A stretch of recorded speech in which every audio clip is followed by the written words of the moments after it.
Okay, let's make this quick. The first Crew was an online-only racing RPG with a lot of potential that was not very well executed. Luckily, however, the Crew 2 is pretty much the exact same thing, but sponsored by Red Bull. The story starts off with you being a low-tier motorsport racer trying to get to the top of the rankings. What rankings are you trying to get to the top of? I'm not sure, the game doesn't make that clear. But by competing in races that are scattered all around the United States, you're able to raise your popularity, which allows you to have access to new races and better vehicles. Finally, a game that shows kids the lesson that being popular is the only thing that matters in life.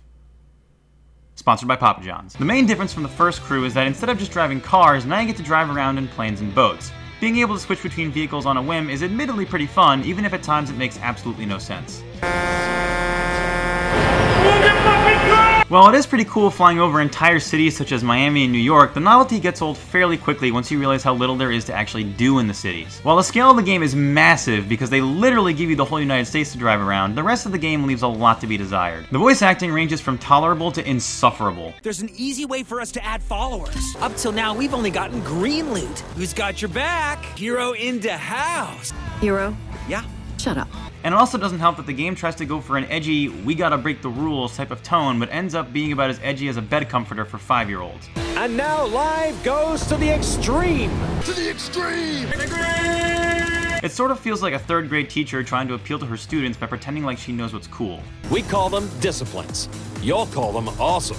And isn't awesome what we're all after? Well, I wrote this song for the Christian youth. I want to teach kids the Christian truth. My crew is big and it keeps getting bigger. That's 'cause Jesus Christ is my name.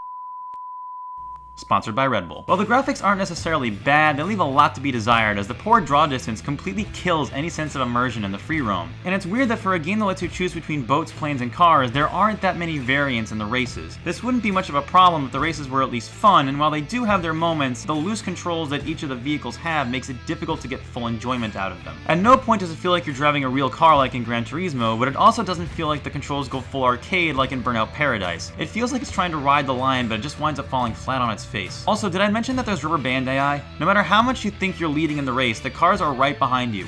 Always right behind you. And let me tell you, driving a 10-minute race only to lose at the last second because the game thought you couldn't recover from a crash even though you clearly could does not help me with my fucking anger issues. Fuck you, Raymond! Nobody loves you! Hi, I'm Ray, and Fuck you, Raymond! At the end of the day, if you're looking for a game that has a perfect mix of arcade and realistic style racing, and you're one of the 3 people on Earth that have an Xbox One, you're better off picking up Forza Horizon. Because the Crew 2 is kind of like my sex life. You weren't expecting much, but it still disappoints you in the end. It gets half of everything right, but it never goes the full distance. Now if you excuse me, for some reason I really feel the need to drink Red Bull while eating a Papa John's pizza.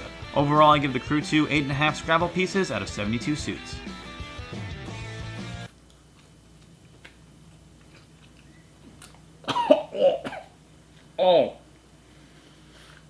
Oh my god.